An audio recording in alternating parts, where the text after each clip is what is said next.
You need that little bit of like, oh my, you need that bit of shock horror. Yeah, but it's all like if a movie doesn't make 800 million, why? Like, all right, we'll make it for 20 million. Then it's not just that make though. It for 20 million. It's when did we reach this stage where every piece of media entertainment has to be sterilized, has to be non-offensive, has to be sugar-coated and sweet? Yeah. When did that become the norm? I know. And also, I was talking to my brother earlier on about the Joker trailer. Because he didn't really like the first trailer, and I really loved the second trailer. But he was saying, like, to me, it feels like a good movie. It doesn't feel like a Joker movie. No. And I said, yeah, no, it's fine. But, you know, and we were talking about Jared Leto maybe coming back for Suicide Squad and how the general audience is going to be like, wait, hold on, is that the same Joker or is that... And we need to get back to the days... And don't get me wrong, I love a shared universe as much as anybody. Yeah. I'm there for Marvel, DC, you know, Monsters, Fast and Furious, all that stuff. But we need to go back to the day where you go and see a movie and you come out of it and go, that was a good movie. Yeah, now I can move on with my life. Yeah, you know, remember we had the talk about this in the radio show about how I can't wait to go and see a movie, and at the end of it, be like, I don't have to wait for a sequel. Yeah, I don't. That's it. You know, I don't have to hope I live long enough to see the next one. You know, I haven't had to watch 16 other movies to understand what the hell's going on. That's what I love. That's what, so because I get to see so few movies in cinema nowadays that they all tend to be the movies that I go with the kids, the big spectacle movies and everything else. Yeah. And it just felt so refreshing to go and see Once Upon a Time in America and be like, that's the start, middle and end of a movie. Yeah. That's it. Yeah. And you haven't had to pick up the prequel comic book series. You haven't had to follow 5 other movies to understand it. You haven't had to catch the post-credit scenes. Yeah.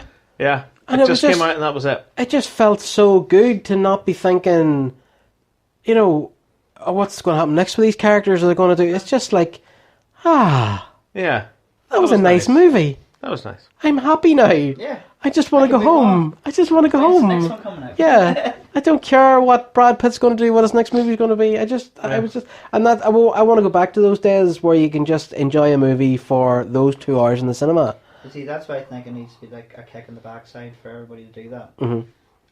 I understand the whole Marvel and DC thing, like this generation's just been trained on that. Yeah. But yeah, I want to see stuff like that. But I want to see like edgy stuff, the stuff that other people be going, no, I can't do that. This is genuinely exciting. I even said to you before we recorded this. Yeah. I don't care about what we're doing. We have to go see this. I haven't been excited to go and watch a movie in the cinema. First movie you talk about at the minute. The Jojo Rabbit. Yeah.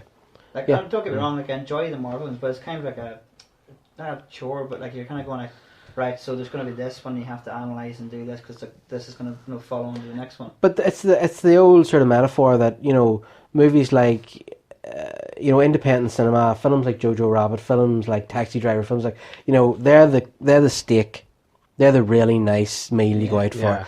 You know, I mean, sometimes you're like, I really want a Burger King tonight. Yeah. And that's okay. Yeah. Go and enjoy your Burger King, you know. But every once in a while, you know. Yeah, you just think, you know what, I want a proper meal in the night.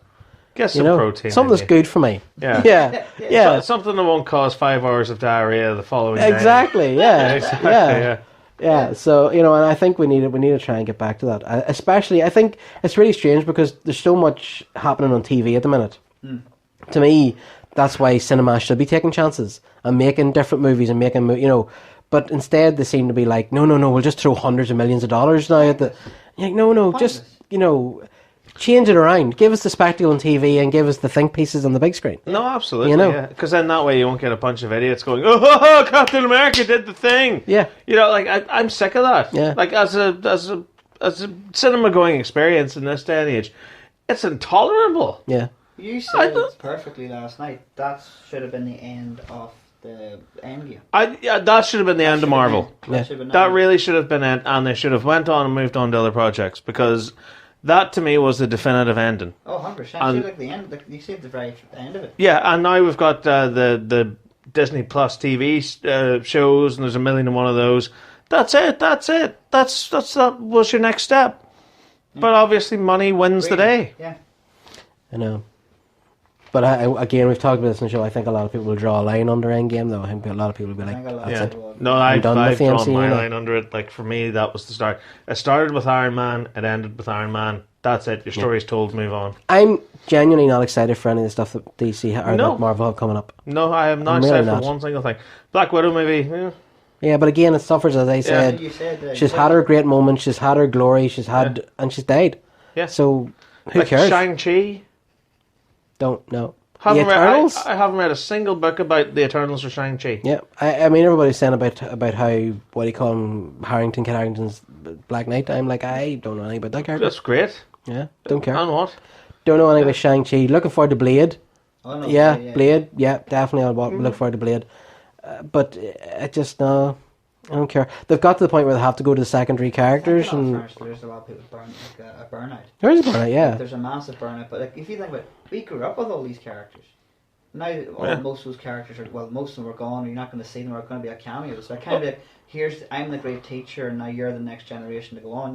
Well, I mean, in all fairness, I grew up watching the Iron Man cartoon, X-Men, Fantastic Four, all those different Saturday morning cartoons. The 90s Spider-Man. Yeah, the 90s Spider-Man. That was great with the electric guitar opening titles. Like, I grew up watching those, and I never really kind of rated them. I was like, these are great, these are fun, these are just something to watch on Saturday morning.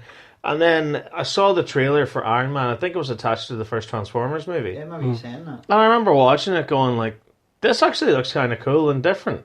So I was there opening day when Iron Man came out, and I was 18 when that movie came out. I'm 29 now, and I've just finished watching Avengers Endgame for the third odd time now, and I just went, yeah, that's it. It's over. When the credits are, that's it and done. Yeah.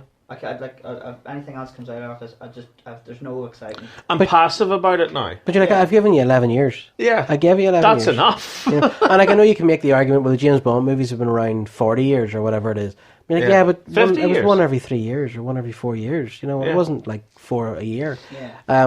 Which again, I don't think it comes down to, we talked earlier on about it just being pure exhaustion.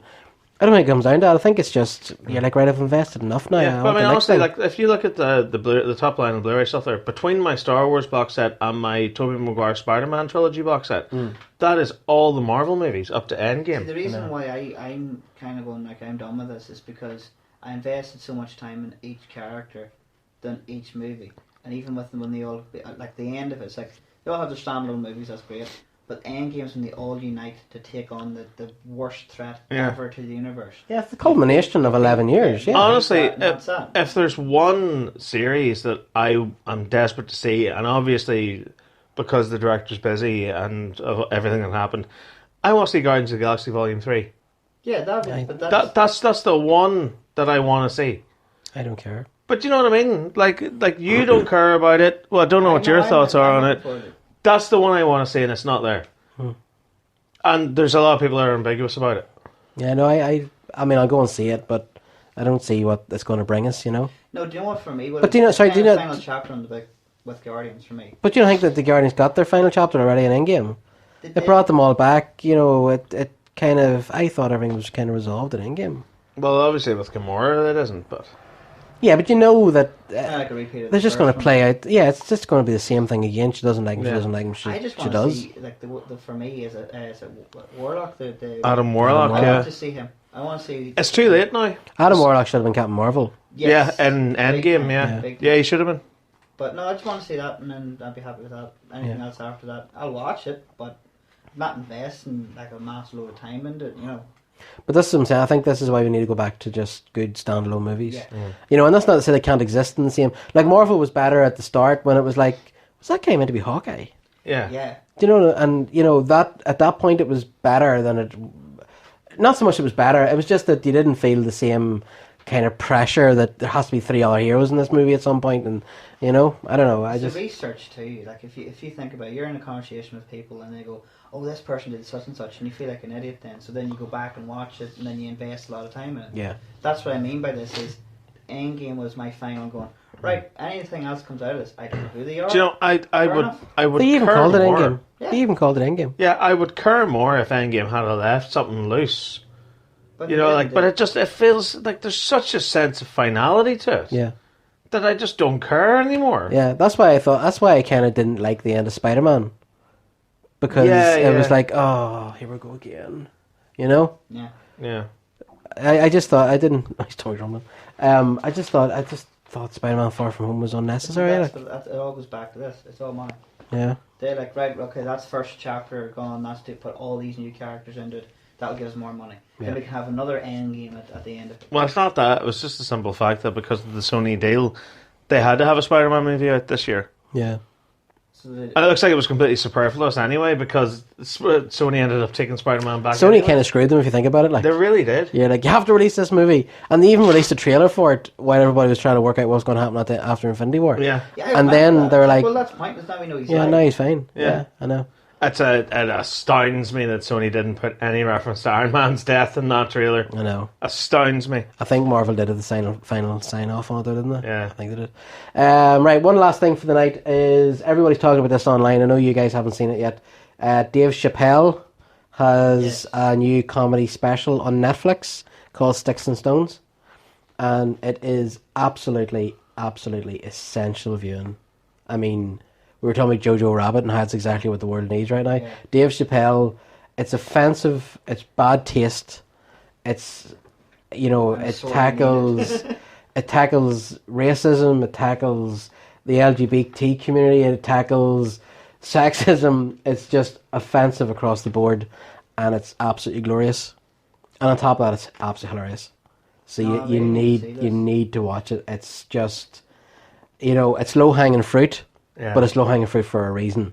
Yeah. It's because nobody else will talk about this, and he's just, you can tell he just was like, yeah, I'm just going to talk about all this. Yeah. I don't care. Well, it's not point singling out one thing. I'll just Yeah. like, oh, But it's He's clearly doing done as a joke. It's done in jest. Yeah. It's just like I'd love to pinpoint the moment where people separated art from artist. Yeah. Like, just because this guy goes up on stage and says, "Hi, my name's Dave Chappelle. Racism's wild, isn't it?" Yeah. You're like, that's an act. That's a performance to get people to laugh. It's to shock you into laughing. Well, I tell you how bad it is. There's a joke that he makes in the movie, or in the special, about receiving a certain sexual act from a girl on the street. I get you. Yes. Okay? And he makes the joke, and it's basically the punchline to something. And everybody online is like, "Oh, I thought he was married. What is this?" And I was like, "It's a For joke. Christ's sake. He's telling a joke. Yeah. It's got nothing to do with real life. This isn't real. He's just up telling a joke, and people don't. It's just, I don't understand how people don't know what humor is anymore. it's hypercritical. That's the worst thing about it. You know? It's just everyone has to find a flaw in something. Remember all the Paddy Irishman, Paddy Englishman, Paddy Scotsman jokes when you were a Great, kid? yeah. I remember them. Were you ever offended at them? No. Never. My name is never Patio was. Furniture. Only Yeah. come out in the spring. Oh, when he came out in the spring. Yeah. All the Paddy Englishman, Paddy, never once, I in fact told quite a few of them myself as a kid, Yeah. never ever once was annoyed by them. And if you're going to insult one group, Insult you the may rest as well while you're at insult it. them all. Because if you only Damn pick right. one, then yeah, Yeah. they can call you out and that, oh, you're being racist or you're attacking this. But no. I remember years ago, whenever Christmas Vacation came out, do you Yeah. remember the joke about the wee guy who had the fungal infection and he didn't speak, the wee fella? Yeah. And he did the joke about I wouldn't kiss him, Clark. He has a nasty fungal infection or something.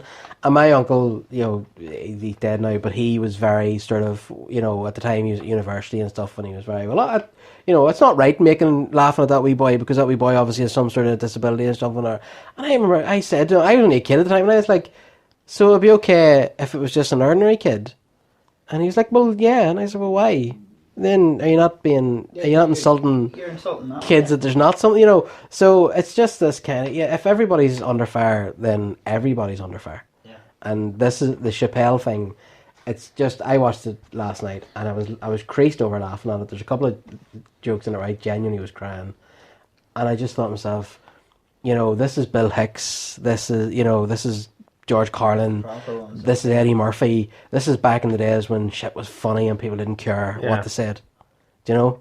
Yeah, I mean, I genuinely think it's because the human race and society in general has gotten stupider. Yeah. Yeah. We're all, That's proven. We're all There's a study come out idiots that we now. are getting stupider. but we are all idiots now. Yeah. Before, things were like a little more highbrow.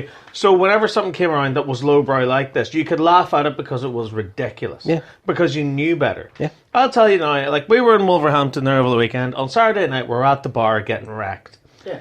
And this guy comes over to me and he's been annoying everyone all night. I destroyed him.